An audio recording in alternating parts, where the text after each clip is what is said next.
Hello বন্ধুরা, আজকের ভিডিওতে আমি তোমাদেরকে দেখাবো আমব্রেলা ফ্রক কী করে কাটিং করতে হয়। তো এই আমব্রেলা ফ্রকটা বাচ্চা থেকে বড় সবারই কিন্তু খুব আকর্ষণীয় একটা জিনিস। আমব্রেলা ফ্রকটা সবাই পছন্দ করে। যখন আমরা বড়রা লং আমব্রেলা ফ্রক পরি তখন কিন্তু খুব সুন্দর লাগে দেখতে। তো এই আমব্রেলা ফ্রকটা কিভাবে কাটিং করতে হয় যদি তোমরা শিখে নাও তো নিজেরাই বানাতে পারবে। তো চলো আজকে তোমাদেরকে সম্পূর্ণ ড্রয়িংটা বুঝিয়ে দিই সূত্রের সাহায্যে কিভাবে কাটিং করবে। তো দেখো এখানে আমি মাপগুলো লিখে রেখেছি। প্রথমে আছে ঝুল, আছে পুট, আছে মোহরা, ছাতি, কোমর, গলা, শেষ্ট আর ঘের লম্বা। এই হিসাবে মাপগুলো হিসাবে আমরা এখানে কাটিং করব। তোমাদেরকে এই কয়েকটা মাপ নিয়ে এখানে কাটিং করে নিতে হবে। তো প্রথমেই দেখো আমরা উপর পার্টটা দেখবে যখন আমব্রেলা ফ্রক কাটিং হয় তখন আমাদের কি হয়, দু পার্টে কাটিং হয়।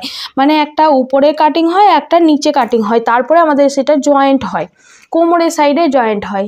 ঠিক আছে, তো যখনই আমরা কাটিং করব তখন উপরের টপ পার্টটা আমরা 4 ভাঁজে কাটিং করব। তো 4 ভাঁজ আমি এখানে লিখে রেখেছি, দেখো এখানে বোঝানোর জন্য আমি ড্রয়িংটা আগে থেকে করে রেখেছি। তো 4 ভাঁজে আমরা কাটিং করব। যখনই আমরা কোনো টপ পার্টটা কাটিং করব আমব্রেলা ফ্রকের জন্য তখন আমরা কি করব, 4 ভাঁজে কাটিং করব। ব্লাউজ করলে আমরা কি হয় 2 ভাঁজে কাটিং করি, এটা আমরা 4 ভাঁজে একবারেই কাটিং করব। ঠিক আছে, তো প্রথমেই আমরা ঝুল নেব। তো ঝুলটা কিভাবে নেব এখানে দেখো একটু। ঝুল আমরা কিভাবে নেব, আমরা ঝুলটা নেব যেমন আমরা শেষ্ট মাপটা জানি বা শেষ্ট বা কোমর। এখানে দেখো আমি শেষ্ট লম্বা লিখে রেখেছি 14 ইঞ্চি, তার সাথে 1 ইঞ্চি প্লাস। আমাদের এই মাপটা নিয়ে আমাদেরকে উপরে পাটটা কাটিং করতে হবে। এখানে ঝুল আমাদের 50টা টোটাল ঝুল, কিন্তু আমাদেরকে এটা দু পার্টে কাটিং করতে হবে, তাই ভাগ করে নিতে হবে। মানে এই পার্টটা আমরা কতটা রাখতে চাইছি সেটা রেখে তারপরে আমরা ঘেরাটা কাটিং করব। ঠিক আছে, তো আমরা যখনই আমব্রেলা ফ্রকের টপটা কাটিং করব তখন কি করব, এটাকে 4 ভাঁজ করে নেব। প্রথমে নেব ঝুলটা। তো ঝুল কত নেব, আমার শেষতর মাপ যত থাকবে সেটা নেব প্লাস 1 ইঞ্চি নেব, কারণ পুট লাইনে এখানে আমাদের সেলাই যাবে 1/2 ইঞ্চি, আর এইখানে যখন আমরা এই ঘেরাটাকে জয়েন্ট করব তখন 1/2 ইঞ্চি সেলাই চলে যাবে, এই জন্য 1 ইঞ্চি প্লাস করে নেব। তোমাদের পুট শেষতর মাপ যত থাকবে তার থেকে 1 ইঞ্চি প্লাস করে নেবে। যদি আমার এখানে শেষত আছে 14 ইঞ্চি, তার সাথে 1 ইঞ্চি প্লাস করে এখানে নিয়ে নেব 15 ইঞ্চি।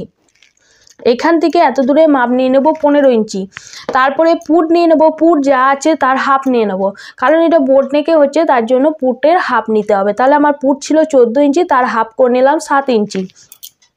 এখান থেকে দিয়ে দিলাম পুটের মাপ। তারপরে কি করতে হবে, এখানে 1 ইঞ্চি মতন ডাউন করে নিতে হবে। ঠিক আছে, ডাউন করার পর আমাদেরকে এইখান থেকে নিতে হবে মোহরার মাপটা। মোহরার মাপ কত নেব, এই ডাউন করার পর থেকে নিচ্ছি, দেখো 1 ইঞ্চি ডাউন করেছি, তারপর থেকে মোহরার মাপটাও নিচ্ছি 7 ইঞ্চি। এবার 7 ইঞ্চি নেওয়ার পর আমাদেরকে এখানে নিতে হয়, যেখানে মোহরার লাইন শেষ হয় সেখান থেকে শুরু হয়ে যায় ছাতির মাপ। এখানে নিয়ে নেব ছাতির মাপ। ছাতি কত নেব, ছাতি যা থাকবে সেটাকে 4 ভাগ করে নেব। তো আমার ছাতি আছে এখানে 36 ইঞ্চি, 36টাকে 4 ভাগ করলে আমরা কত পাই, 9 ইঞ্চি। 9 ইঞ্চি দিলাম, এখানে 9 ইঞ্চি দেব। তারপরে 1.5 ইঞ্চি মতন ভেতরে রেখে নেব, যদি আমাদের কখনো লুজ করতে হয় সেই জন্য প্রয়োজন পড়বে। সেই জন্য আমরা এখান থেকে এত দূরের মাপ নেব 9 ইঞ্চি, তারপরে এখানে 1.5 ইঞ্চি এক্সট্রাটা দেব, এখানে 1.5 ইঞ্চি এক্সট্রাটা দিয়ে নেব। ঠিক আছে, এবার এইখান থেকে আমাদের নিতে হবে মোহরার শেপটা দেওয়ার জন্য। মোহরার শেপটা দেওয়ার জন্য আমরা এখান থেকে দেখো তালপাট কাটিং করতে হবে, যেহেতু আমাদের বোর্ড নেক হচ্ছে তার জন্য এখানে তালপাট কাটিং করে নেবো। ভেতরে প্রথমে ভেতরে 1.25 ইঞ্চি বা 1 ইঞ্চি মতন ভেতরে আমাদেরকে এইখান থেকে দেখো মোহরার যে স্ট্রেট লাইনটা দিয়েছি এখান থেকে একটু সরে যেতে হবে, সরে 1.25 ইঞ্চি বা 1 ইঞ্চি ভেতরে আমাদের এই তালপাট কাটিং করতে হবে। এইটার সাথে এইভাবে লাইনটাকে দিতে হবে, তারপরে কিন্তু মোহরার শেপটা দেওয়া হবে। তারপরে আমরা এখান থেকে 1.5 ইঞ্চি উপরে দেবো বাইরের মোহরা শেপটা, আর 1 ইঞ্চি উপরে দিয়ে দেবো ভেতরের মোহরা শেপটা। এইভাবে দিয়ে নিলাম মোহরা শেপটা। এরপর কোমরে মাপ নিয়ে নেবো। কোমর যা থাকবে সেটাকে 4 ভাগ করব। আমার কোমর আছে এখানে 30 ইঞ্চি, 30টাকে 4 ভাগ করলে আমরা কত পাই, 7.5 ইঞ্চি। তারপরে আমরা নিয়ে নেব এখানে 1.5 ইঞ্চিটা এক্সট্রা নিয়ে, তারপরে এই ফিটিংস লাইনের সাথে ফিটিংস লাইন আর এক্সট্রার সাথে এক্সট্রাটাকে দেখো মিলিয়ে নিয়েছি কেবল। এবার দেখো আমরা গলার লম্বা নিয়েছি, যেমন গলার পুট লাইনটা নিয়েছি। এবার আমরা গলার এখানে চাওড়াটা দিয়ে দেবো, চাওড়া দিয়ে দেবো এখানে 7 ইঞ্চি আছে, আমরা এখানে রাখবো 3 ইঞ্চি মতন। এটা 3 ইঞ্চি মতন রাখবো, তাহলে আমাদেরকে এখানে কত রাখতে হবে, 4 ইঞ্চি। মানে আমাদের গলার চওড়াটা নিয়ে নেবো এখান থেকে 3 ইঞ্চি মতন, 3 থেকে 3.5 ইঞ্চি মতনও নিতে পারো। ঠিক আছে, তোমরা যদি একটু সরু রাখতে চাও তো 3.5 ইঞ্চি মতন নিয়ে রাখতে পারো। ঠিক আছে, এবার আমরা গলার লম্বাটা নিয়ে নেবো। ব্যাক পার্ট নিয়ে নিচ্ছি 2.5 ইঞ্চি, ব্যাক পার্টের জন্য দুটো শেপ নিয়েছি। দেখো একটা 2.5 ইঞ্চি আর একটা 6 ইঞ্চি, তো দুটো দুরকম, কারণ এটা আমাদের 4 ভাঁজে কাটিং হচ্ছে তার জন্য দুটো শেপ এখানে দেওয়া আছে। একটা ব্যাক পার্টের দেওয়া আছে, ব্যাক পার্টে 2.5 ইঞ্চি দিয়ে এটাকে দেখো রাউন্ড শেপ দিয়ে নিয়েছি। আর একবার ফ্রন্ট পার্টের জন্য নিয়েছি 6 ইঞ্চি, 6 ইঞ্চি দিয়েও আমরা এখানে রাউন্ড শেপ দিয়ে নিচ্ছি। তোমরা যে কোনো শেপ দিতে পারো। এখানে 6 ইঞ্চি দিয়ে আমি রাউন্ড শেপ দিয়েছি, তোমরা এখানে সুইটহার্ট শেপও দিতে পারো বা ভি গলাও রাখতে পারো, যে কোনো শেপ দিতে পারো। আর এই ব্যাকটাতেও আমরা এখানে যে কোনো শেপ দিতে পারি। ঠিক আছে, তো এই ব্যাক পার্টটাতে আমরা চৌকো শেপটাও রাখতে পারি, রাউন্ড শেপটাও দিতে পারি, যে কোনো শেপ দিয়ে নিতে পারো। তো এই গেল আমাদের উপরে পার্টটা। তারপরে আমাদের এইটার সঙ্গে তো আমাদের এই ঘেরা টাইপের জয়েন্ট হবে, সেই জন্য কাটিং করতে হবে। সেই জন্য কিভাবে কাটিং করব আমি একটু পেপারে দেখাই। এই ভাঁজটা কিভাবে করব আমি একটু পেপারে দেখিয়ে দিচ্ছি।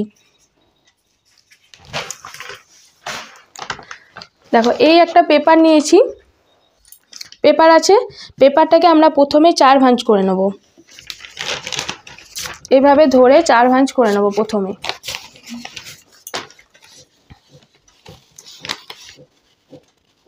দেখো এই একবার ধরলাম। ভাঁজটা 4 ভাঁজটা কিন্তু দু রকমে করা হয়, আমি দুটো রকমই দেখিয়ে দিচ্ছি, কাপড় অনুপাতে তোমরা করে নেবে ভাঁজটা। এ সমানভাবে ধরে নেবে প্রথমে কাপড়টাকে, তোমাদের কাপড় থাকলে, আমি এখানে পেপারে দেখাচ্ছি। এইভাবে ভাঁজটাকে প্রথমে করে নিলাম 1 ভাঁজ।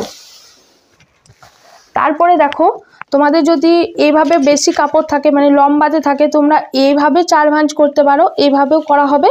তারপরে তোমরা এইভাবে লম্বাটা যদি বেশি থাকে তাহলে তোমরা এইভাবেও কাটিং করে নিতে পারো ঘেরটা।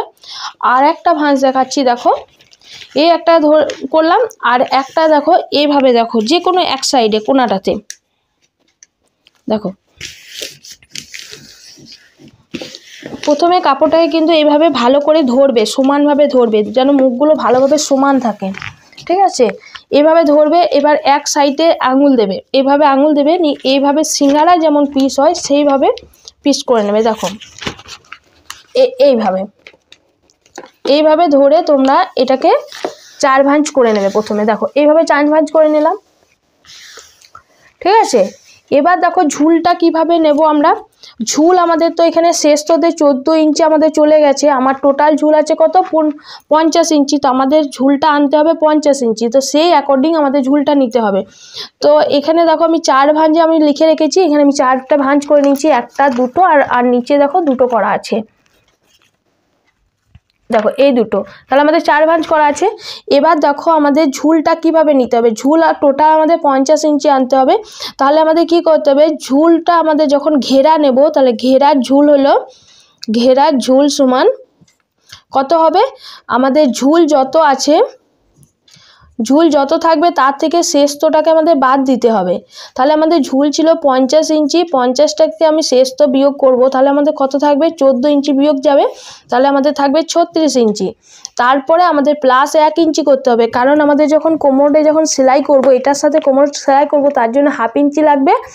আর এখানে যখন আমাদের নিচেটাতে যদি তোমরা মানে ডবল ভাঁজ করে যদি সেলাই করো তাহলে কি করবে 1 ইঞ্চি আরও বেশি রাখবে, মানে 1.5 ইঞ্চি রাখবে। আর যদি তোমরা পিকো করো বা ইন্টারলক করে নাও তাহলে কি করবে 1/2 ইঞ্চি মতন রাখবে। যদি তোমরা এখানটা আমি কি বললাম মুড়ে যদি সেলাই করো তাহলে তোমরা কি করবে আরও 1.5 ইঞ্চি প্লাস করবে, কারণ এখানে 1/2 ইঞ্চি আর এখানে 1 ইঞ্চি লাগবে, তবেই আমরা 1/2 ইঞ্চি করে 1 ইঞ্চিটা মুড়ে নিচে ঘেরাটা মানে করতে পারবো, মুড়তে পারবো। ঠিক আছে, নিচে ঘেরাটা তো আমাদের এখানে মুড়তে হবে, না মুড়লে তো আমাদের এইখানটা ফিনিশিং হবে না। তার জন্য আমাদের কি করতে হবে, নিচে 1 ইঞ্চি লাগবে আর উপরে 1/2 ইঞ্চি লাগবে কোমরের সাথে জয়েন্ট করার জন্য। টোটাল আমাদের 1.5 ইঞ্চি টোটাল দিতে হবে। তাহলে আমাদের 36 আর 1-এ 37, 37.5 ইঞ্চি লাগবে। তাহলে আমাদের ঝুলটা কতটা নেবো, এখানে 37 ইঞ্চি নেব। ঠিক আছে, এবার দেখো কোমরে মাপটা, এখানে কোমরে মাপটা আমাদের কত আসছে 7.5 ইঞ্চি প্লাস 1.5 ইঞ্চি, তাহলে আমাদের কোমরের মাপটা কত থাকবে 8 ইঞ্চি আর মানে 9 ইঞ্চি, টোটাল হচ্ছে কত 9 ইঞ্চি। তাহলে আমাদের এই জায়গাটাতে 9 ইঞ্চি মেপে মেপে দেখে আনতে হবে। তার জন্য তোমরা কি করবে, এখানে একটা এভাবে মাপ নেবে। দেখো এইভাবে কি করবে, এই 5 ইঞ্চি থেকে শুরু করবে, এখানে 5 ইঞ্চি থেকে একটা শুরু করে রাউন্ড দেওয়া স্টার্ট করবে। এখানে 5 ইঞ্চি দিলাম, এইভাবে গোল করে করে দেখো এখানে আমি রাউন্ডটা দিয়ে রেখেছি, ঠিক আছে। এভাবে রাউন্ড করবে, এইভাবে দিয়ে দিয়ে এখানটা প্রথমে রাউন্ডটা দেখবে, এইভাবে রাউন্ডটা দেবে। 9 ইঞ্চি আছে, তার থেকে আমাদের 2 সুত মতন কম করবে, কারণ এখানে যখন আমরা ভাঁজটা করেছি এখানে কিন্তু কাপড় জমে আছে। এই জন্য কী করবে, যতটা থাকবে তার থেকে 2 থেকে হাফ ইঞ্চি মতন, মানে 2 সুত থেকে 4 সুত মতন কম করে নেবে, ঠিক আছে। তখন দেখবে তোমাদের ঠিকঠাক চলে আসবে। এবার এই রাউন্ডটাকে তোমাদের এইভাবে ধরে ধরে দেখো, এইভাবে ধরে ধরে তোমাদের মেপে মেপে দেখতে হবে। এভাবে মেপে মেপে দেখতে হবে যে আমাদের কতটা আসছে। এটা আমার 4 ইঞ্চি এসছে, আমাকে এখানে লাগবে কত, 8.5 ইঞ্চি মতন প্রায়। তাহলে আমাদের আরও এটা 5 ইঞ্চিতে দিলাম একবার। এবার এখানে দেখতে হবে আমাদের 8 ইঞ্চিতে একবার দিয়ে দেখবো। যদি না আসে, তোমরা 4 ইঞ্চি যখন দিয়েছি তোমরা একটা অনুমান করতে পারবে, এখানে যদি 4 ইঞ্চি হয় তাহলে আমাদের প্রায় 8.5-9 ইঞ্চি মতন এখানে দিতে হবে, তাহলে এই রাউন্ডটা আমাদের মেল খাবে, ঠিক আছে।